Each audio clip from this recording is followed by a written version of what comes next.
They traveled from this world to one beyond, but what they found was pure terror. They returned, and these are their true stories.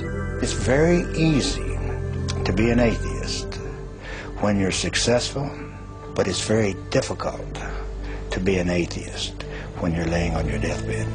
Tonight, renowned cardiologist and author Dr. Maurice Rawlings takes you on a journey few have ever spoken of, to hell and back. In 1972, my life was broken. I was a drug addict. I was a criminal. My family was broken. My wife had filed for divorce a couple of times. My children were afraid of me. I really couldn't hold a job. My mental state was terrible. And it was in that frame of life that I took my 6-year-old son one night and went down to a little market, going inside to purchase some things. And on the way in to that market, I met a gentleman coming out the door, and an argument erupted. And before I knew it, I had just hit him, knocked him down, and he fell into a stack of bottles. The bottles bursted, and immediately he leaped up with a broken bottle and began to stab at me. I lifted my left arm to try to stop the blow, and the bottle actually severed the biceps muscle, the major arteries in my arm, and I was bleeding to death in just a matter of seconds. But full of anger and hatred and rage, I kept fighting and kept bleeding. My little son was screaming. He was hysterical. But the man that ran the store came over and said, if you don't get to a hospital, you'll bleed to death in just a few minutes. So he actually took me in my own automobile to the hospital, and when we entered the emergency room, I was barely conscious. And as the medical attendants began to work on me, I could hear their voices, and I could hear them saying, "We can't help him. He'll have to be transported to another hospital. Probably will lose the arm." And as they loaded me into an ambulance, my wife had arrived by that time and got in the ambulance with me. But as they pulled out of the parking lot of that hospital, a young paramedic looked down into my face, and I could barely see him. I was so weak. But he said, "Sir, you need Jesus Christ." And I didn't know Jesus. I didn't know what he was talking about. So my reaction to that was to begin cursing. And again, he stated to me, "You need Jesus." And as he was talking to me, it appeared like the ambulance literally exploded in flames. I thought it had actually blown up. It filled with smoke, and immediately I was moving through that smoke as if through a tunnel.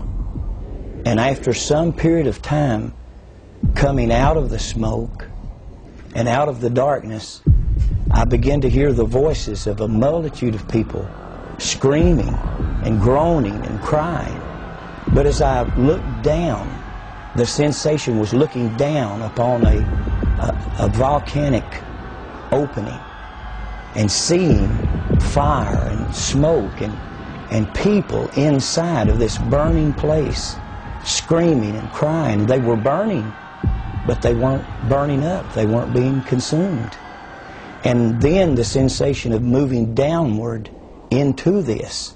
He was thrashing, just thrashing about, you know, and moaning and groaning, and it was like there was a battle going on.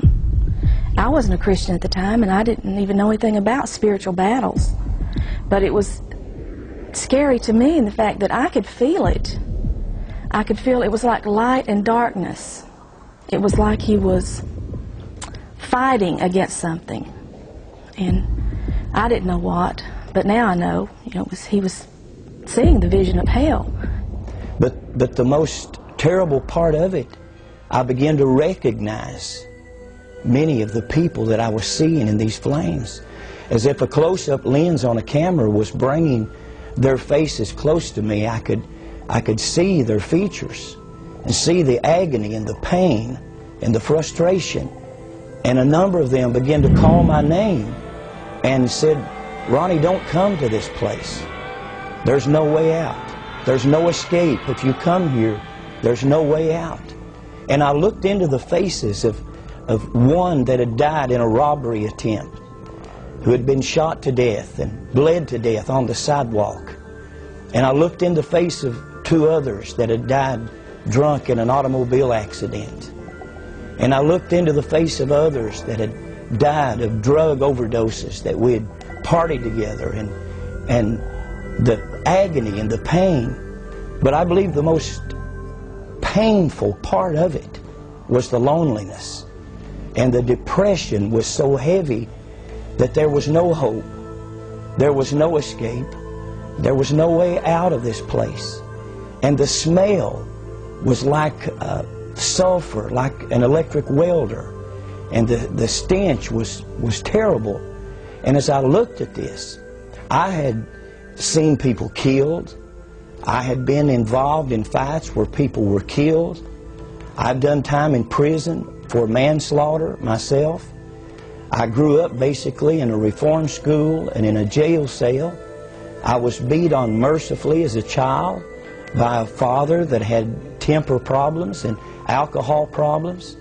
I was a runaway at 12 years old, and I felt like there was nothing in this world that could frighten me.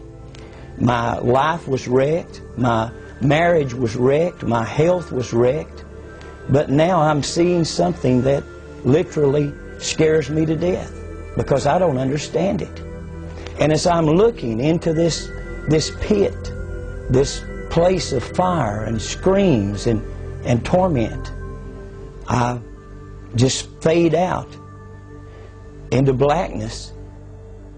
And when I open my eyes, I'm in a hospital room in Knoxville, Tennessee. My wife is sitting by.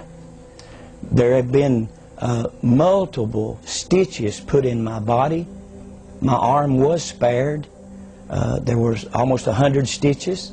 And I looked in the face of my wife, and I wasn't concerned about where I was or anything around me.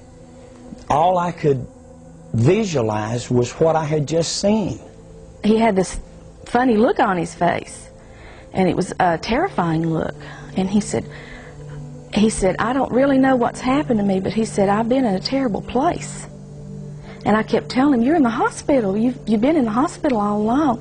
And he kept saying, "No." He said, "I've been in another place." He said, "I don't know exactly what it was, but he said it was terrible. It was a terrible place." I could still hear the screams. I could still smell the terrible smell. I could still feel the heat. And I could still hear the voices of people that I'd known through the years screaming for me to go back. And through the days to come, I tried every way to get that out of my mind. I tried to get drunk. I could not get drunk. I tried to get stoned. I could not get stoned. I tried everything that I could to get this off my mind, and I could not.